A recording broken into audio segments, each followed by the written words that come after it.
¿Alguna vez pensaste por qué hay tantas líneas rectas en las fronteras del norte de África? ¿O cuál es la identidad e historia común de algunos de los países africanos? A continuación te contaremos las mayores curiosidades de los límites trazados en el continente y por qué las fronteras africanas esconden grandes injusticias.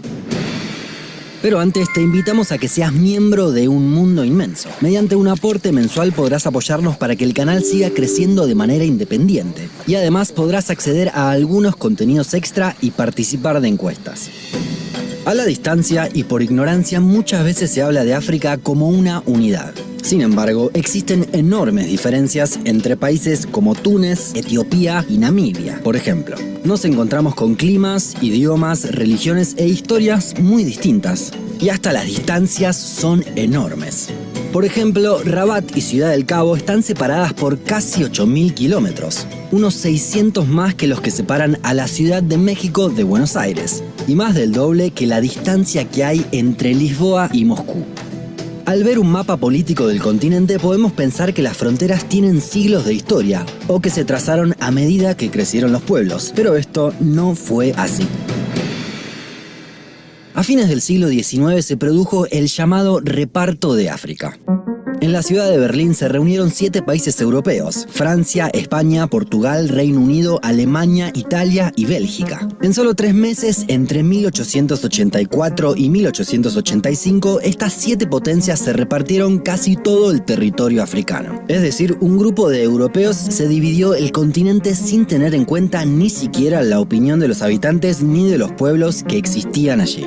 Antes del reparto existían 2 estados independientes estables. Uno era Liberia, que había sido colonia de Estados Unidos y tenía casi medio siglo de independencia. Y el otro era Abisinia, que hoy conocemos como Etiopía. En la conferencia de Berlín se respetó la independencia de Liberia, pero no la de Abisinia. Estaba planteado que quede en manos italianas, pero los etíopes resistieron la invasión y mantuvieron su independencia. De esta forma, todo el resto del continente quedó en manos de esos 7 países. Francia se quedó con Argelia, Túnez, parte de Marruecos, las grandes regiones de África Occidental francesa y África Ecuatorial francesa, Djibouti, Madagascar e Islas Comoras. Los británicos ocuparon Egipto, Sudán, África Oriental Británica, Somalilandia, Rodesia del Sur y del Norte, Nigeria, Mauricio y las actuales Sierra Leona, Gambia, Ghana, Botsuana, Sudáfrica y Malaui. España, que ya tenía menos colonias, se quedó con partes del actual Marruecos y de Sahara Occidental, además de Guinea Ecuatorial.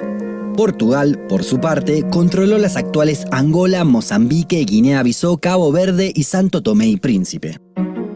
Alemania llegó al continente dividido en 3 grandes regiones: occidental, oriental y sudeste.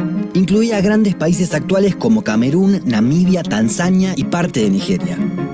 Italia se quedó con las actuales Libia, Somalia y Eritrea. Y finalmente, Bélgica se quedó con una gran región en el centro del continente, el Congo belga. Aunque en realidad el territorio fue una propiedad de su rey, que realizó una explotación de los recursos por medio de indígenas esclavos y un genocidio en el que murieron entre 5 y 10 millones de personas.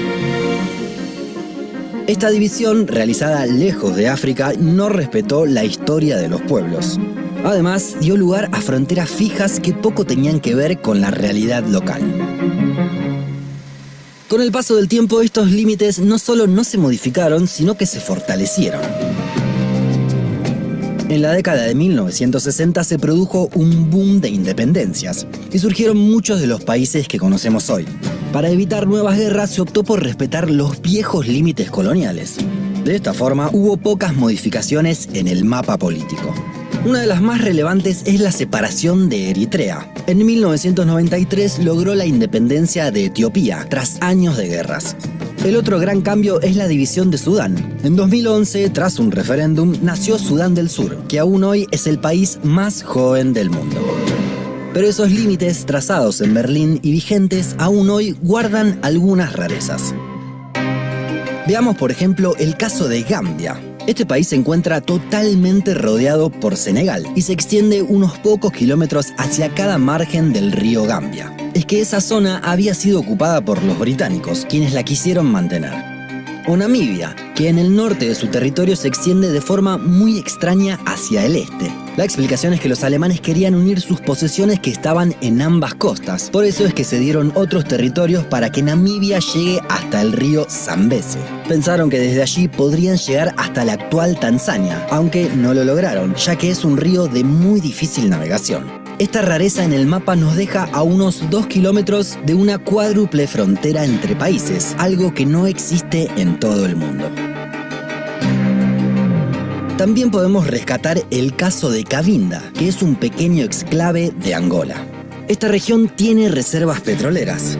Para algunos, poco tiene que ver culturalmente con el resto de Angola, por lo que han reclamado su soberanía.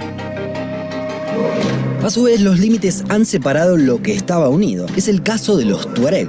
Este pueblo está dividido en la actualidad en 5 países: Mali, Burkina Faso, Argelia, Níger y Libia. Aunque lo cierto es que en el medio del Sahara son muy pocos los hitos que marcan los límites transnacionales. Es decir, lo que vemos muy fijo en un mapa no se condice del todo con la realidad, en donde las líneas son más permeables.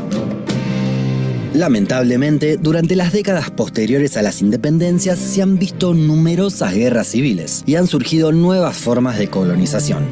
Francia, lejos de alejarse, continúa con una gran presencia financiera. 14 países utilizan como moneda el franco CFA, que se imprime en Francia y que tiene una paridad con el euro.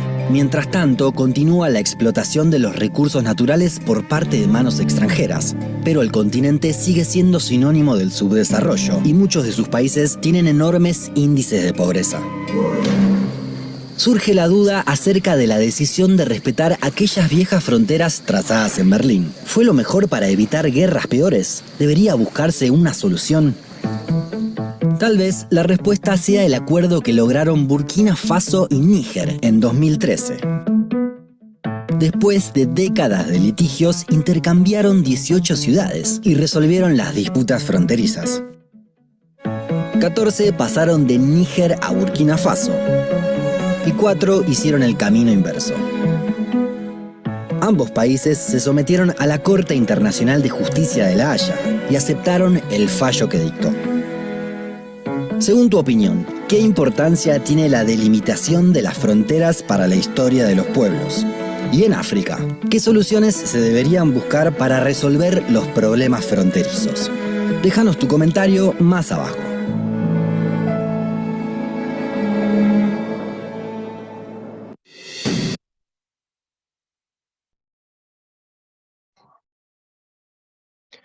Hola, hola, buenos días a todas, a todos.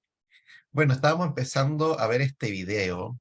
Este video es bien interesante porque nos muestra parte muy breve, eso sí, de lo que es la historia de África.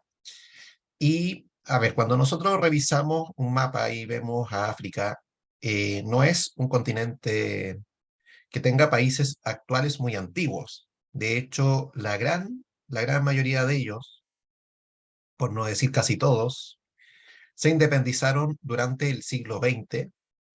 Incluso está el caso de un país que nació en el siglo XXI. O sea, es un continente relativamente joven, bastante joven, y durante el siglo XIX no era un territorio que se conociera mucho. Nosotros estamos acostumbrados, y yo creo que más de alguno lo habrá hecho en su vida, en la televisión, en el cable, por ejemplo, están estos canales de animales y muestran el hábitat donde viven los leones, los elefantes, la jirafa, todo lo que vendría siendo la sabana africana. Esos territorios eran desconocidos durante buena parte de nuestra historia. De hecho, recién en el siglo XIX se comenzaron a explorar y se fueron conociendo lugares como donde nace el río Nilo, las cataratas de Victoria, por nombrar algunos territorios que se encuentran hacia el interior del continente africano. Eso sí, hay que decir que se conocían sus costas. Se conocían sus costas, se conocía la parte africana que da hacia el Mediterráneo. Esas partes se ubicaban, pero no el interior. Y durante el periodo que hemos estado revisando, que se relaciona con la revolución industrial, vamos a ver cómo países que se estaban empoderando tecnológicamente, que se estaban industrializando, que estaban en búsquedas, por ejemplo, de materias primas, se van a organizar en Berlín para literalmente repartirse el continente africano. Imagínense, ustedes van a una junta y comen pizza o comen una torta. Y bueno, esta pizza o esta torta tenía la forma del continente africano. Así que se van a reunir y se lo van a repartir, como si fuera un pastel. De hecho, ahí en la pantalla ustedes pueden ver precisamente cómo era África antes y después del reparto. En el lado izquierdo tenemos un mapa de 1880 donde es muy, muy escasa la presencia europea. Se puede ver hacia el norte, por ejemplo, de color azul, hacia el norte de África sale Argelia, que por mucho tiempo fue francés, y se repiten otros pequeños territorios azules como Senegal o el Congo francés, que era la África francesa ecuatorial. Pero son lugares bastante precisos. Lo mismo podríamos decir en el caso de los portugueses, que tenían Angola, Mozambique o la Guinea portuguesa. O que los británicos estaban ubicados hacia el sur, la zona del Cabo de Buena Esperanza, que es donde está la capital de Sudáfrica. Pero el mapa cambia radicalmente después del reparto. De hecho, el mapa del lado derecho representa a ese continente completamente colonizado por esta presencia europea. Y si se dan cuenta, hubo potencias europeas que se llevaron trozos del pastel más grandes que otras. O sea, el reparto entre ellos no fue, que digamos, muy, muy equitativo. Y buena parte del pastel se lo llevaron los británicos, que lograron quedarse con, por ejemplo, buena parte de lo que es la ruta del río Nilo. El río Nilo se encuentra en la parte, aquí lo voy a indicar, en la parte oriental de África. Le voy a hacer una rayita. Entonces tenemos este río, ahí está, que llega hasta el mar Mediterráneo, desemboca donde actualmente está Egipto. De hecho, muchos se acordarán del Nilo por Egipto. Y todo lo que vendría siendo esa cuenca hacia el nacimiento de este río fue, de cierta manera, ocupada por esta presencia británica. Y lo mismo ocurre hacia el sur del continente africano, donde se fue extendiendo la presencia británica desde la zona del Cabo hacia el norte. Fueron avanzando, o sea, sería la zona que aparece ahí, donde hay países actualmente como Sudáfrica, Zimbabue, Botswana, Zambia, que estuvieron bajo el control británico hasta después de la Segunda Guerra Mundial. También hay otros territorios que fueron parte de- del Reino Unido, por ejemplo, el caso de Nigeria, que dentro de sus idiomas oficiales, así como otros territorios que fueron colonizados por ellos, está el inglés. Por si acaso, ahí está Nigeria, ¿ya? También tenemos la presencia francesa en lo que es la parte noroccidental del continente. Entonces tenemos presencia francesa, por ejemplo, en lo que actualmente sería Marruecos. La Argelia se repite, también el caso de Túnez o Tunisia, que son países árabes. Son países árabes que se encuentran hacia el norte del Sahara y que dan hacia el mar Mediterráneo. Y también territorios que se conocen como la África subsahariana, es decir, que están hacia el sur de este desierto. De hecho, ahí podríamos establecer el límite entre el desierto hacia el norte y hacia el sur. y esos territorios también fueron colonizados por los franceses hasta también después de la Segunda Guerra Mundial. De hecho, en algún momento vamos a revisar que estas colonias se van a independizar en un proceso que se va a conocer como el de la descolonización. O también podemos ver la presencia francesa en esta isla grande que está en la parte sureste de África, que sería la isla de Madagascar. Ya con porciones más pequeñas podemos encontrar el caso de la colonia belga del Congo, que es aquel territorio morado que se encuentra, ahí le voy a hacer una especie como de asterisco, que se encuentra en el centro del continente africano y que fue un dominio del rey de Bélgica y que fue de cierta manera explotado personalmente por él. No dependía directamente de Bélgica en este periodo y mostró la cara más cruel del colonialismo, en el caso de la explotación que sufría la población de ese lugar para explotar los recursos naturales que habían en la zona por parte de los belgas. También está la presencia de imperios coloniales más antiguos que ya van en declive, como el caso de los portugueses. Se les respetó, entre comillas, sus territorios, como Angola, Mozambique, Guinea, y también hay una pequeña presencia española hacia algunos territorios chiquititos, como el norte de Marruecos, Sahara Occidental y Guinea Ecuatorial, que de hecho, como dato freak, es el único país de África que habla español. Y también, y esto nosotros lo podemos relacionar con lo que vamos a revisar cuando nos toque ver la primera Guerra Mundial, es que hubo potencias europeas, imperios europeos, que quedaron con gusto a poco a partir de este reparto. O sea, se sintieron desfavorecidos y ese sería el caso de Italia, que recibió en este reparto aquellos territorios que se encuentran de color café.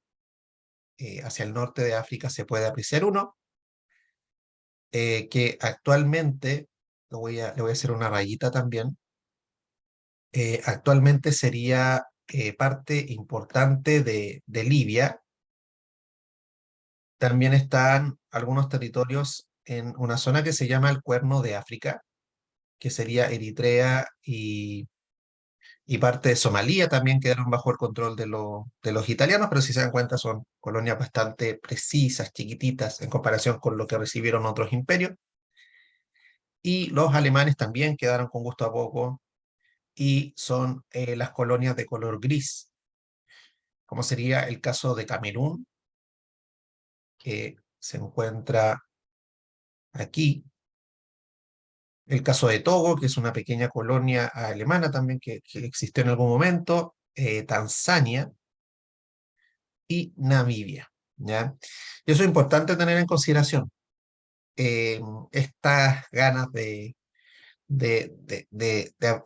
querer tener una mayor porción de territorios, no solamente aquellos que habían recibido ellos en este reparto que se hizo en Berlín.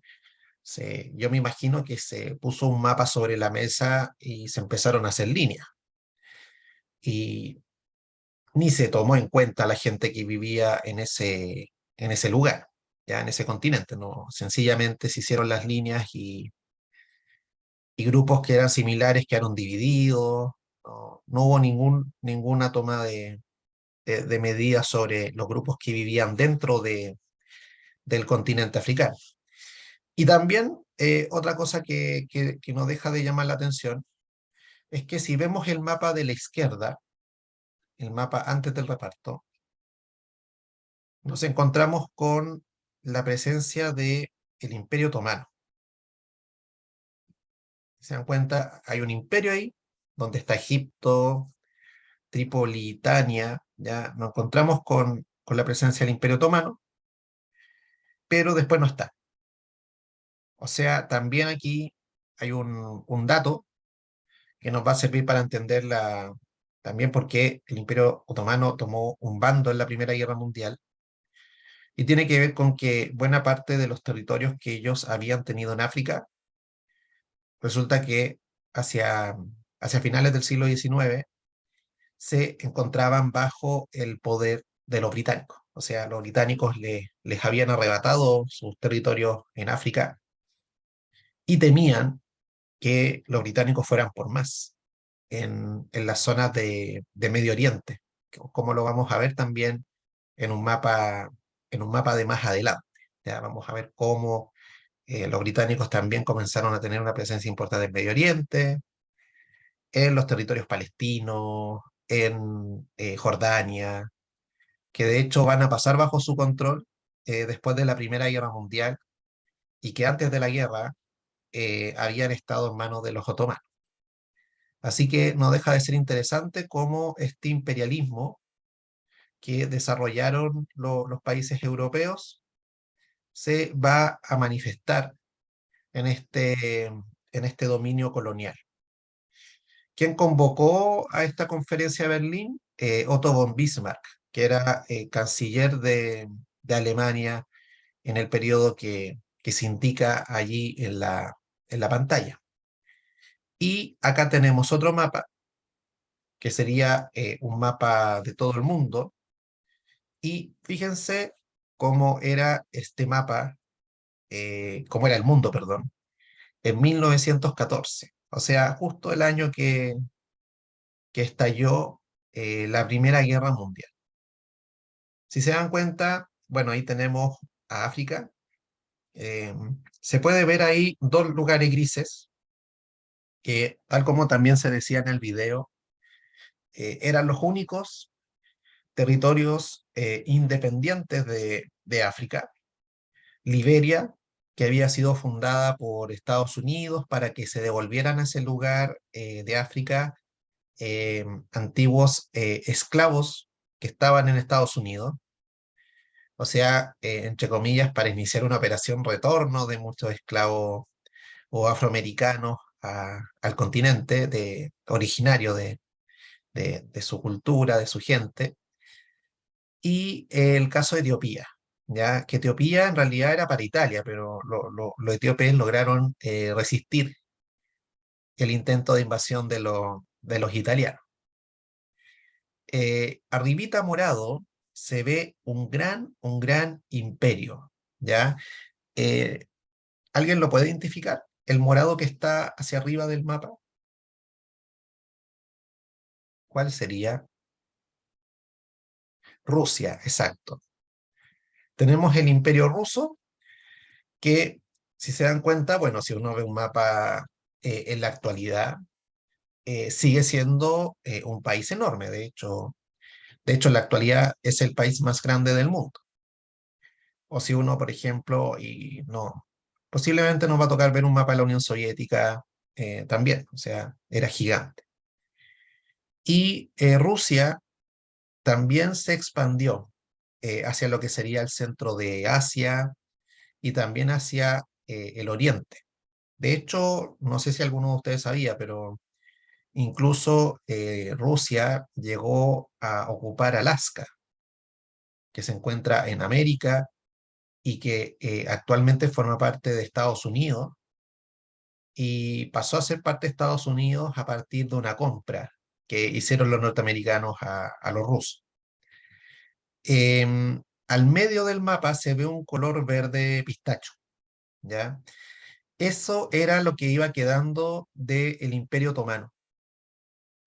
Y este imperio va a desaparecer después de la Primera Guerra Mundial.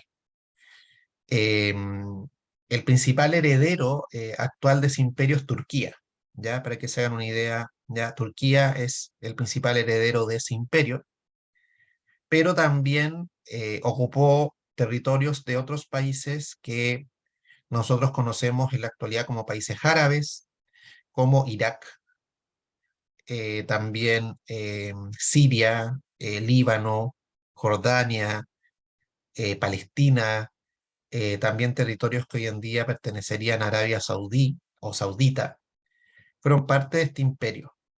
Además, ellos tuvieron territorios en Europa que después se convirtieron también en países independientes, como Grecia, Serbia, Bulgaria, Rumania. En algún momento también estuvieron bajo el control de los otomanos, así que fueron un imperio grande, liderado por los sultanes, pero para principios del siglo XX era un imperio debilitado y que sus territorios o se estaban independizando o estaban siendo conquistados por potencias europeas. Si nos fijamos en Asia, la principal joyita de los británicos fue la India, ¿ya? La India, por su mercado, por sus recursos, era de vital importancia para los británicos y sería, para aquellos que no saben dónde está la India, sería este territorio, ¿ya? Ahí teníamos a la India británica.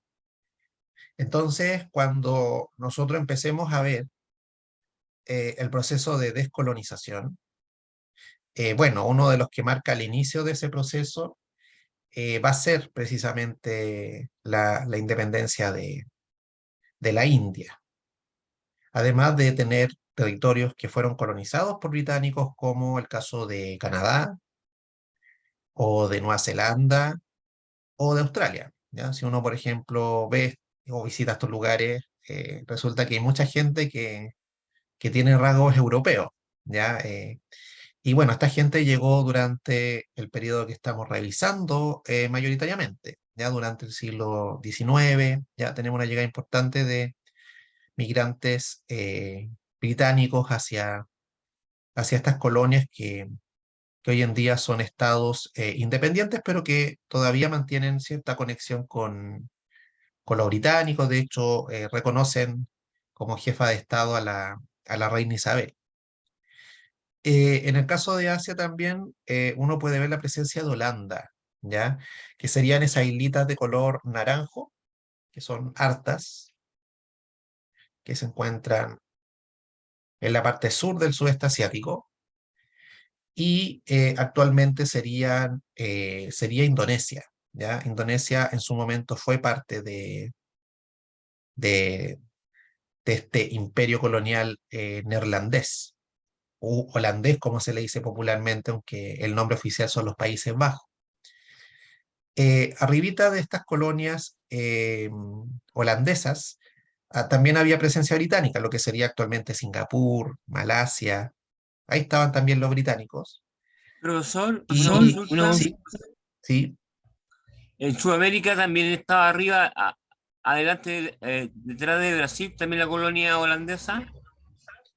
sí, hay unos países aquí bueno, acá en Sudamérica, que para nosotros son desconocidos, ¿ya? No sabemos mucho de esos países, como que hay mucha gente que yo creo que no tiene idea que existen, que son las Guyanas, ¿ya?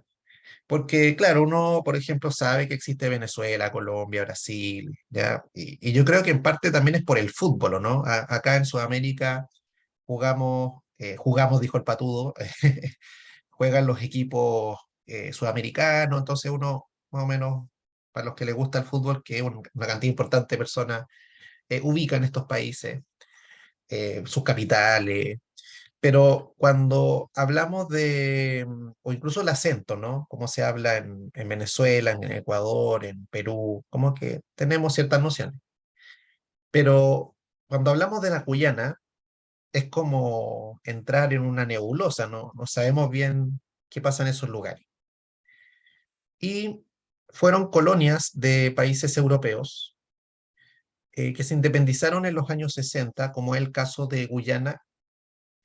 Guyana es un país que habla inglés, ¿ya? Está el caso de Surinam. Surinam es un país que habla holandés. Entonces, no deja de ser extraño o interesante saber ese detalle, ¿no? Que acá en Sudamérica hay un país que se habla holandés que parte de su población viene de Indonesia y que un porcentaje no menos de su población es musulmana. ¿Ya? No sé si ustedes sabían ese detalle, pero en Surinam hay un porcentaje importante de musulmanes. Y también está el caso de Guyana Francesa, que no es independiente, de hecho, técnicamente es una colonia. ¿Ya? Así que acá en Sudamérica tenemos el caso de Guyana Francesa, que está bajo el control de los franceses. Y como dato, los franceses, los europeos tienen una agencia espacial, así como la NASA, pero versión europea. Y desde allí, desde Guyana, lanzan cohetes, ¿ya? Cohetes al espacio, ¿ya? Así que hay presencia europea todavía, sí, en algunos territorios americanos. Por ejemplo, en la zona del Caribe hay harta islita, ¿ya? No muy grandes, y algunas de ellas todavía están en control de los holandeses. Por ejemplo, Aruba es una isla del Caribe bajo el control holandés. Otras bajo el control de los británicos, por ejemplo, las Bermudas, las Islas Caimán, Anguila, son islas que están bajo el control de los británicos. O está el caso de islas que están bajo el control de los franceses, ¿ya? Guadalupe, por ejemplo, es una isla que está en el Caribe, en las Antillas, y es francesa. Así que todavía se puede notar esa presencia aquí en América. Si vuelvo a... Bueno, pero estas colonizaciones de América, ojo que son de antes, no son del siglo XIX, estamos hablando del 17 para atrás, ¿ya? Así que no se dieron en el periodo que hemos estado revisando ahora. Y si volvemos a Asia, los franceses están metidos en Indochina, ¿ya? Que es el siguiente territorio. Ahí lo encerré con verde, ¿ya? Ahí está Indochina, y no deja de ser interesante Indochina porque en algún momento nosotros vamos a revisar la guerra de Vietnam, ¿ya? Cuando estemos viendo la Guerra Fría. Y de ese lugar, de esa colonia francesa, salió Vietnam, ¿ya? Se independizó Vietnam de ahí. De hecho, de esa zona también nació Camboya y Laos, que son otros países de ese lugar que yo acabo de señalar. Y al frente de Vietnam, de las costas de Vietnam, está Filipinas, que son esas islitas de color celeste. Y las Filipinas, hasta 1898, fueron de España. Ya no sé si ustedes saben ese detalle. Hasta 1898 fueron de España, había un porcentaje de la población que hablaba español. De hecho, es el único país asiático donde la mayoría de su población es católica, ¿ya? Y eso es precisamente por la herencia española.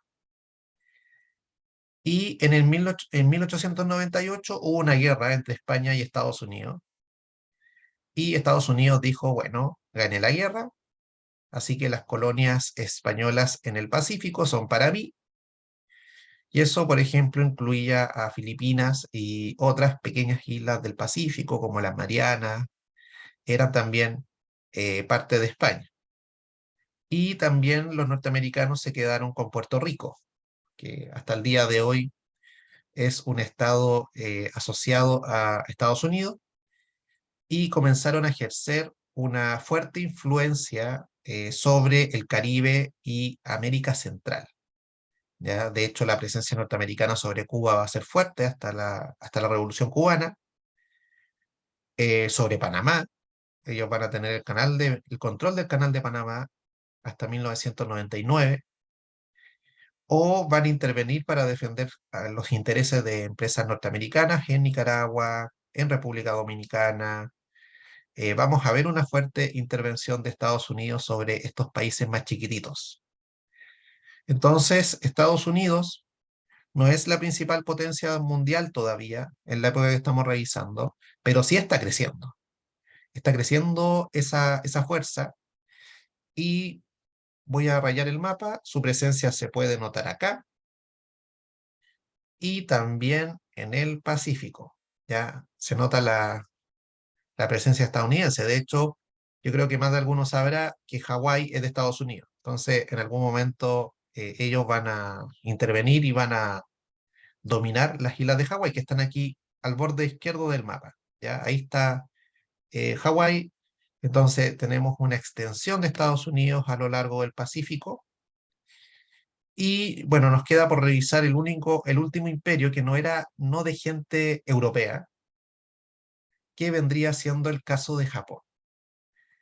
Y Japón es especial, porque Japón, hasta 1850, no sé si alguien sabe de historia de Japón, pero es bien interesante la historia de ese país, de esa cultura.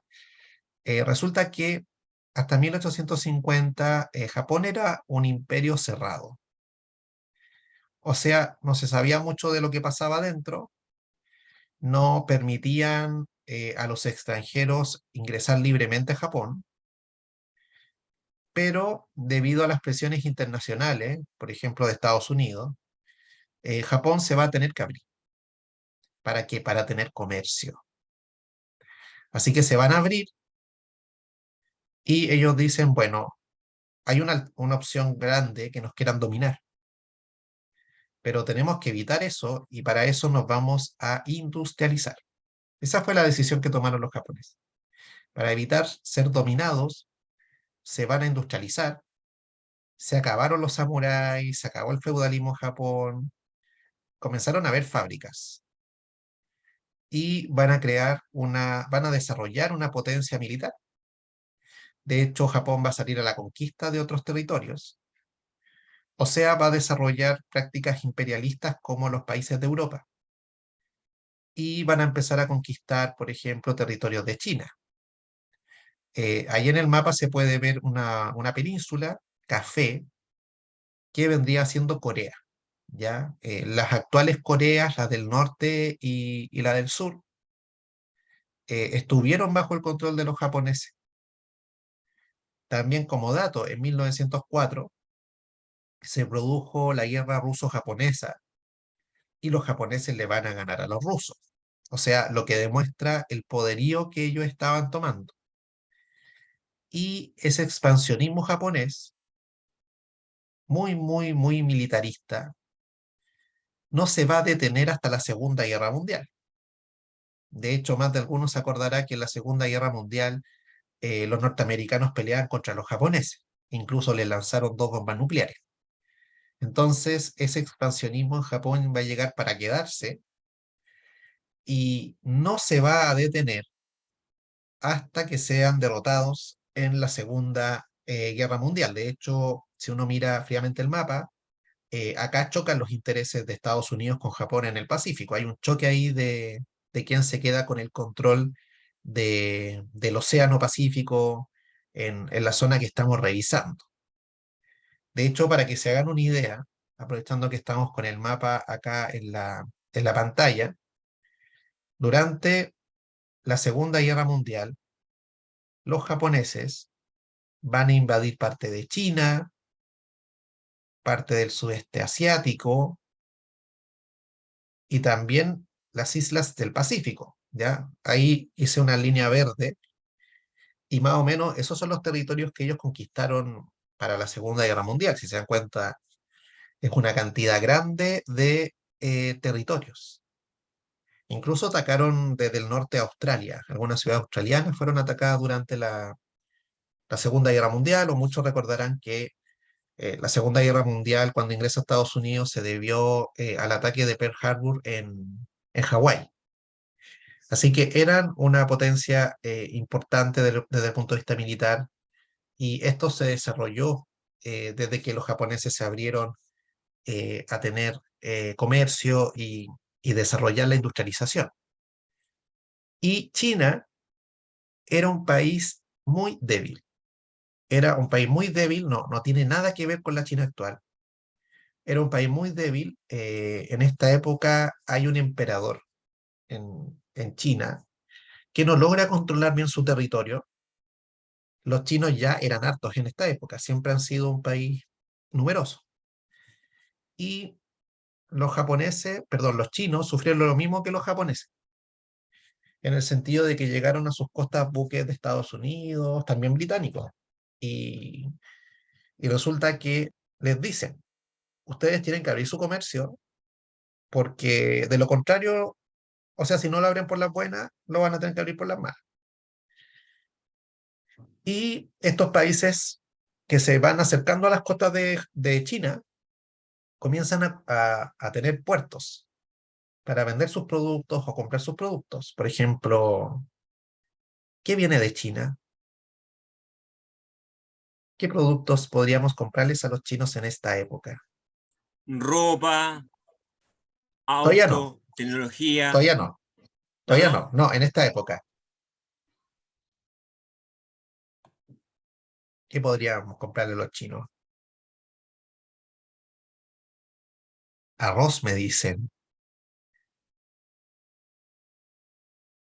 Em, ¿Qué le podríamos comprar a los chinos? Artículos de temporada. No, pues si China en esta época todavía no está industrializado, ¿ya? La industrialización china debe tener 40 años, por si acaso 40, 50 años, ¿no? Antes no, para nada. Los chinos, la mayoría de los chinos vivían en el campo, ¿ya? Así que no, insisto, no es la China de ahora, ¿ya? No es la China de Huawei, de los autos, no, olvídense de eso. China en esta época no era nada de eso. Alimentos, ¿Ah? artesanías puede ser. Hay algo que mucha gente toma en el día, Té, té, ¿ya? Té, mucho té de China, ¿ya? Y em, resulta que, claro, se le compraba té, eso quiere decir que el dinero se quedaba en China, pero los europeos querían recuperar el dinero, ¿ya? Si no, no tenían un pelo de tonto a estos países. Entonces dijeron, ¿qué le podemos vender a los chinos para recuperar el dinero que se va con el té? Vendámosle opio. Ya no, no se le ocurrió nada mejor. Vendámosles opio y el opio es una droga, ¿ya? Eh, el emperador llegó a decir que no, no, ¿cómo se te ocurre que nos va a vender opio? Pero bueno, hubo una guerra, de hecho hubo unas guerras que se llamaron en el siglo XIX las guerras del opio, y los chinos perdieron, y no les quedó otra que aceptar la venta de opio, que en este caso, por ejemplo, vendían los británicos, a los chinos, y habían lugares donde se fumaba opio, donde habían chinos adictos a esta droga. Y para que se hagan una idea, los británicos se quedaron en una ciudad china hasta no hace mucho tiempo atrás, para que vean lo débil que era China. Se quedaron en Hong Kong, que me imagino que de nombre les sonará. Hong Kong es una ciudad de China, más o menos moderna, ya un centro financiero en Asia, también un puerto importante, y fue del Reino Unido hasta 1997. O sea, no digamos que hace mucho tiempo atrás. Resulta que el Reino Unido estuvo bajo el control de los británicos, ¿ya? Así que se puede notar esa presencia de estos imperios durante el siglo XIX, aún acercándonos al siglo XXI. Y como dato, Hong Kong es distinto al resto de China. Hong Kong, entre comillas, es más libre que el resto de China, ¿ya? Porque en China hay un régimen autoritario. Entonces, si pensamos Hong Kong tiene una condición distinta, y esa condición distinta se debe a que fueron una colonia británica. Entonces, cuando los británicos le pasaron le devolvieron Hong Kong a los chinos, los ingleses dijeron, bueno, que no sea como el resto de China, que tenga un sistema especial donde se respete este capitalismo occidental y donde, entre comillas, haya más libertades, ¿ya? Libertades que los chinos han ido de a poco terminando en Hong Kong. De hecho, hace un tiempito atrás habían protestas en Hong Kong por lo mismo. De hecho, como dato, Hong Kong es uno de los pocos lugares de China donde la gente libremente accede a Facebook, a las redes sociales que nosotros conocemos aquí en América Latina, o Twitter. redes sociales que están prohibidas en el resto de China. ¿Ya? Los chinos no tienen el mismo internet que nosotros, si lo queremos pensar de esa manera. ¿Ya? Así que de esa manera se fue desarrollando el colonialismo y su auge fue entre 1884 hasta la Primera Guerra Mundial. Podríamos decir que ese fue el auge del colonialismo, pero este no se detiene hasta después de la Segunda Guerra Mundial, cuando se produjo la descolonización. Y fíjense bien, van a nacer países como Indonesia, como Pakistán, India y casi todos los países africanos. ¿Ya? Van a nacer después de que se haya iniciado principalmente la descolonización, incluso los países árabes que se encuentran en Medio Oriente. ¿Ya? No sé si se entendió todo lo que hemos revisado, porque esta clase le hemos dedicado una vista a la geografía, ¿ya? No sé si hay alguna duda, consulta, y lo que más me urge, si se entendió lo que acabamos de revisar, Profesor, ¿sí? ¿me puede mandar el video que vimos al principio? Sí, no hay ¿Qué problema. página es? Después de la clase, ah, ¿Qué página es? es de YouTube, es de YouTube, pero yo, si quiere yo se lo mando, aunque si usted busca en el buscador de YouTube, aparece como yo busqué reparto de África, ¿ya? Escribí reparto de África y dentro de los primeros videos aparecía ese, ¿ya? El que Gracias, vimos, profesor. ok, el que vimos hacia principios de la clase, ¿ya? Gracias. Eh, ok, no sé si se entendió, si hay alguna duda, consulta, así que, ojo, hay que saber los países, por lo menos los principales, dónde se encuentran.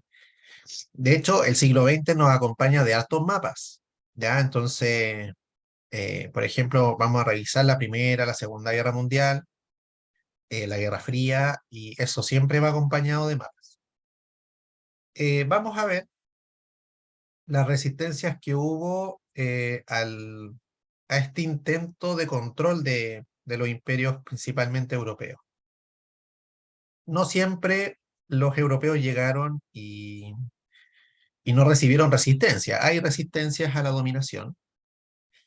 Y, por ejemplo, tenemos el caso de los chinos que igual se trataron de resistir.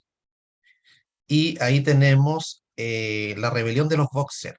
Los Boxer eran nacionalistas chinos que estaban en contra de esta vulneración que sufrían.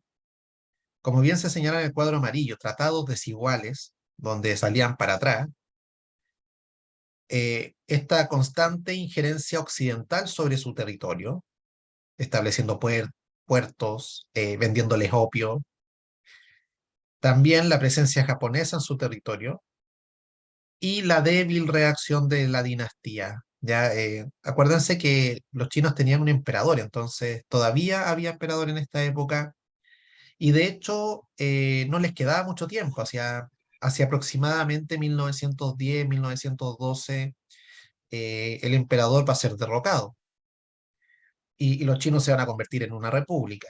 ¿Ya? A partir de este descontento y máxima vulnerabilidad que se había ido desarrollando en China. Ahora, ojo, los chinos van a sufrir harto. eh, ¿Por qué? Porque cuando cae el emperador, resulta que hubo conflicto interno, ¿ya? Y estos conflictos no se detienen hasta que se acabó la Segunda Guerra Mundial. Entonces va a haber todavía mucha inestabilidad en China, hambruna, situaciones críticas allá. Y en el 49 ganan los comunistas chinos y se produce la Revolución China, ya con Mao Zedong. Entonces allí se produce la llegada al poder de Mao. China se va a convertir en un país comunista y después de la muerte de Mao, porque Mao fue un personaje muy importante dentro de su historia, después de la muerte de Mao llega otro chino que se llamaba Deng Xiaoping. Y Deng Xiaoping, que va a gobernar finales de los 70, la década de los 80, él es el que decide volver a China capitalista, ¿ya? Él es. Entonces, China comienza a desarrollar industria, fábrica, eran los reyes de la copia, ¿ya? Y luego ya se van a ir modernizando más y actualmente están dentro de las principales potencias económicas del mundo, ¿ya? Así que esa ha sido más o menos de forma muy resumida la historia de China. Y tenemos el caso de las guerras Boers, que son granjeros holandeses que vivían en Sudáfrica antes de que llegaran los ingleses, ¿ya? Resulta que antes de que llegaran los ingleses estaban los holandeses en Sudáfrica y estos holandeses se independizaron, tenían sus propios países. Entonces, cuando llegaron los ingleses, llegaron a conquistarlos. Y allí se produjeron las guerras Boers. Se produjeron estos enfrentamientos entre estos descendientes de holandeses versus ingleses y finalmente van a ser derrotados, van a caer bajo la dominación de los ingleses, ¿ya? De hecho, en Sudáfrica pasan cosas bien curiosas. Está la población originaria, la africana, que habla distintos idiomas dependiendo el grupo étnico, pero también están los, entre comillas, blancos, los europeos, y ellos hablan o inglés, porque son descendientes de ingleses, o hablan Boers, que es una derivación del holandés, ¿ya? Que también le llaman Afrikaners, ¿ya? Así que ahí tenemos estos intentos de resistencia, no muy efectivos, pero para que también tengan en consideración de que esta dominación no fue tarea fácil necesariamente para las potencias europeas. Y esto se conecta con la idea que tenían los europeos del progreso indefinido. Pensemos lo siguiente, pensemos que es un periodo donde hay un desarrollo importante de lo que sería la tecnología. Nosotros ya hemos estado revisando lo que es la revolución industrial y podemos apreciar cómo se fue desarrollando las ciencias, también el acceso al conocimiento, todo esto dentro de un desarrollo de la economía liberal que proponía una baja intervención del Estado, y todos estos elementos del siglo XIX que se dieron en Europa hicieron creer a la burguesía europea que este progreso iba a ser para siempre, ya que este progreso iba a avanzar eternamente y que esto iba a generar bienestar y paz. Entonces ellos se veían como portadores de la civilización. De hecho, hay muchas imágenes que nos muestran caricaturas donde llegaba el europeo y estaban ahí los africanos y se muestra en la imagen como que ellos traen el conocimiento, ya la civilización. ¿Y para qué? Para terminar, tal como se dice en el punto número 3, para terminar con la barbarie, ¿ya? Terminar con la incivilización que tenían los otros pueblos. Entonces, esa es la justificación de la dominación según ellos, es ir a civilizar. Y esta visión colonial, incluso hasta el día de hoy la tenemos, ¿ya? Inconscientemente, ¿no? Cuando pensamos en los europeos, pensamos que allá está lo moderno, lo desarrollado, ¿ya? Como lo inteligente está por allá. Entonces, esa visión, o cuando vemos los estereotipos de belleza, ya cuando vemos los estereotipos de belleza, son estereotipos europeos. Entonces, esa visión colonial todavía la tenemos, ¿ya? Para que procesemos ese dato no menor. Así que esto se desarrolla en este periodo y la burguesía tiene una sensación de mucho optimismo, ¿ya? De mucho, pero mucho optimismo. Es como la gente de la clase alta del Titanic, ya están todos contentos. Pero esto se va a detener en algún momento. Voy a doblar un poquito, porque alguien me pidió que retrocediera, ¿ya? Esto se va a detener en un momento y va a ser para la Primera Guerra Mundial. ¿Por qué? Porque ahí salió la peor cara de los europeos, en el sentido de que se mataron entre ellos, ¿ya? Se produjo la Gran Guerra, que es un tema que también vamos a revisar, y hasta ahí llegó esta idea del progreso indefinido.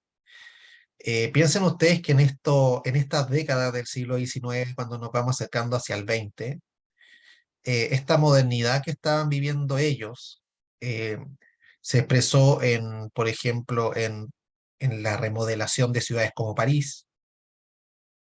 Fue en esta época cuando se hizo la Torre Eiffel, ¿ya? Y la Torre Eiffel tenía también ese objetivo simbólico de mostrarle al mundo que estaba generándose un desarrollo importante en los países industrializados. Así que se puede apreciar esto sin ningún problema, ¿ya? De hecho, fíjense bien, miren, les quiero compartir algo. Déjenme ver si lo logro encontrar, un archivo que, donde la otra vez me pidieron buscar imágenes, ¿ya? Para hacer unas preguntas, porque yo no solamente hago clases, sino también me dedico a elaborar material, ¿ya? Entonces me dijeron, oye, búscate imágenes del periodo, ¿ya? A ver, déjenme ver si encuentro el archivo para poder compartirlos con ustedes. Ojalá que lo pueda. Sí, parece que aquí lo encontré. Sí, miren, voy a compartir con ustedes un Word para que veamos algunas imágenes. Ya, esperen un segundo.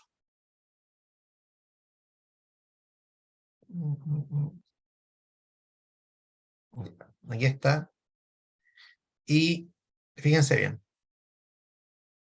ahí tenemos una caricatura, el coloso Rhodes, ¿ya? Rhodes fue un explorador inglés, ya que recorrió África, y de hecho ahí lo pueden ver. Abajito está África. El tipo está pisando África, ¿ya? Ahí lo podemos apreciar sin ningún problema. Y él está con unos cables en la mano.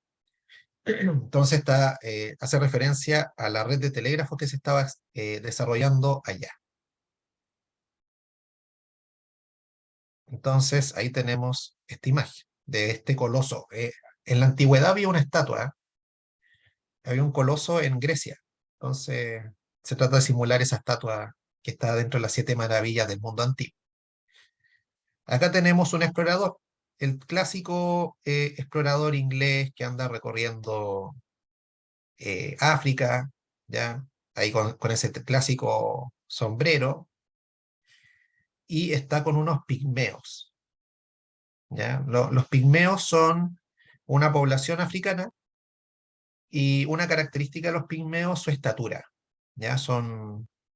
Si se dan cuenta, son de una estatura más baja del promedio, ¿ya? Y ahí tenemos esta imagen, ¿ya? Esto es como hacia la zona del Congo, más o menos, ¿ya? Donde vivían los pigmeos. Ahora, fíjense que en muchos casos estas personas fueron llevadas a Europa, ¿ya? O a Estados Unidos, incluso como alguna vez lo comentamos, para ser exhibidos en museos o en zoológicos. Acá tenemos otra imagen de personas mutiladas, que eran mutilados por castigo. Y este tipo de brutalidades ocurrieron en el Congo belga.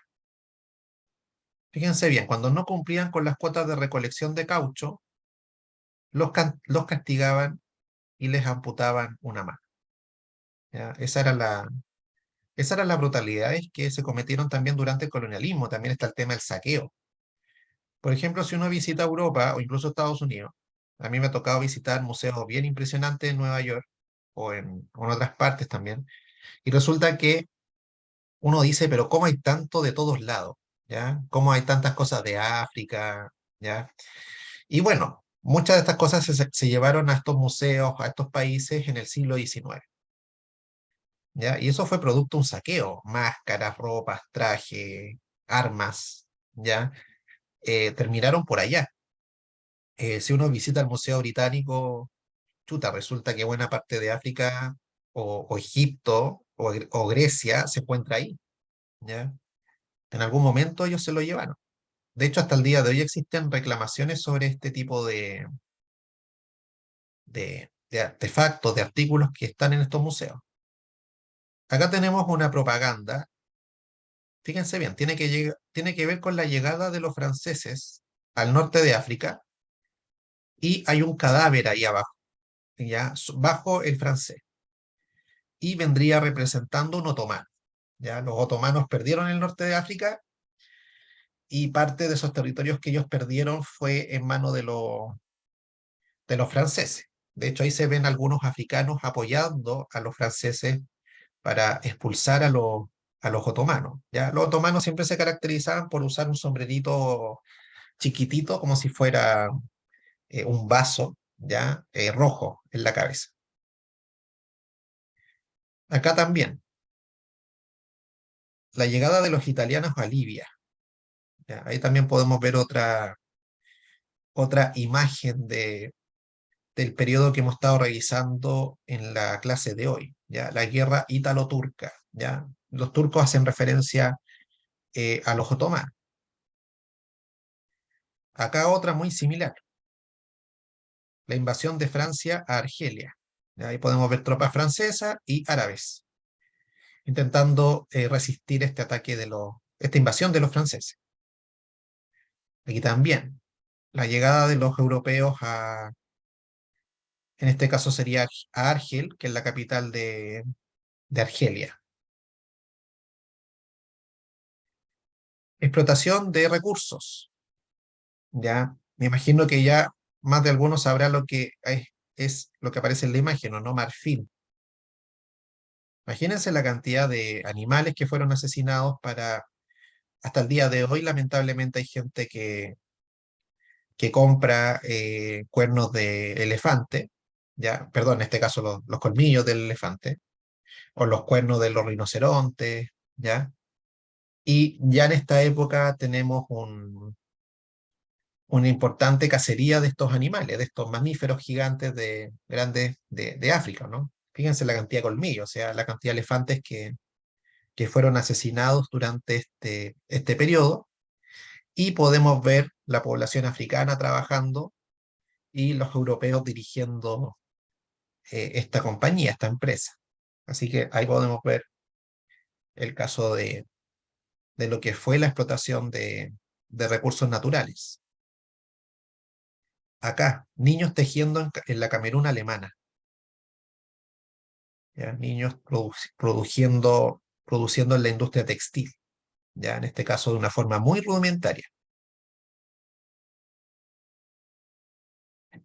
Acá, jefe de sección en la construcción del ferrocarril Dakar-Níger, empujado por trabajadores africanos en Malí. ¿Ya? Se repite la misma tendencia, ¿ya? El europeo dirigiendo, ¿ya? Y los otros ahí trabajando. Entonces, ahí podemos ver algunas imágenes, a mi juicio, interesantes, para que nos hagamos una idea de cómo se produjo esta ocupación por parte de los europeos y cuáles fueron las consecuencias que finalmente les tocó vivir a los africanos, que es uno de los temas con los cuales nosotros vamos a cerrar la clase, ¿ya? ¿Cuáles fueron los impactos que tuvieron los pueblos colonizados a partir de lo que hemos estado desarrollando durante toda la clase de hoy? Entonces, ¿qué tenemos? Tenemos una imposición forzada de el estilo, perdón, voy a devolver. Tenemos una imposición forzada del estilo de vida occidental. ¿Ya? O sea, si uno, por ejemplo, va a África, la parte sur, que está al sur del Sahara, la gente, mucha gente de ahí ahora es cristiana. ¿Ya? Entonces, ¿por qué son cristianos? ¿En qué momento se hicieron cristianos? Bueno, cuando llegaron ellos, ¿ya? Cuando llegaron los europeos, como es lo que pasó aquí con la conquista española, ¿ya? O la conquista portuguesa. Se produjo una especie de evangelización y en África pasó lo mismo, pasó exactamente lo mismo. Hubo evangelizaciones, conversiones, y por eso muchos países africanos tienen mayorías cristianas, ¿ya? Que se dieron en esta época. Tiene que haber una imposición del estilo occidental, comienzan a haber ciudades, de hecho hasta el día de hoy continúan creciendo las ciudades en África. Es el continente que tiene mayor crecimiento poblacional, ¿ya? Hay países africanos que para finales del siglo XXI van a estar dentro de los más poblados del mundo, como Nigeria, ¿ya? Así que hay un proceso de occidentalización forzada. También está la segregación. Si se dieron cuenta, estaban en la foto, estaban muy marcados los roles que hacían los blancos y lo que hacía la población africana, ¿ya?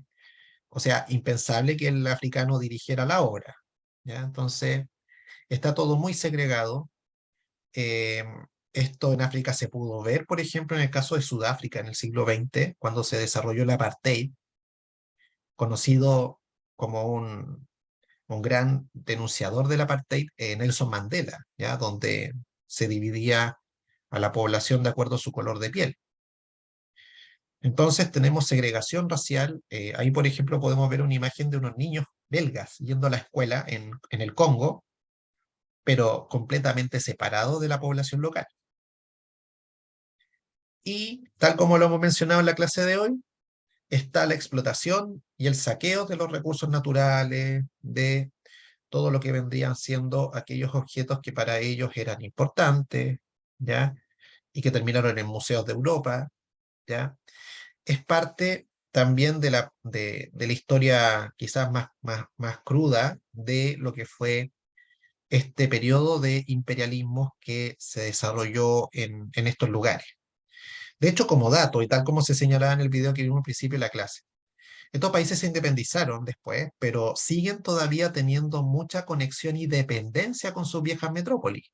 ¿Ya? Los franceses, por ejemplo, están todavía muy metidos en África.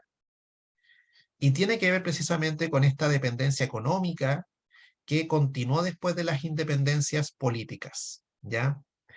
Así que tenemos también ese detalle no menor. Son independientes, pero siguieron siendo dependientes de sus viejas metrópolis. Así que tenemos la explotación de sus recursos y su saqueo. Y bueno, si uno revisa cuáles son los países más pobres del mundo, muchos de ellos están en África, ¿ya? Y se debe a el escaso desarrollo que lamentablemente tuvieron y han tenido hasta el día de hoy. No sé si hay alguna duda, consulta.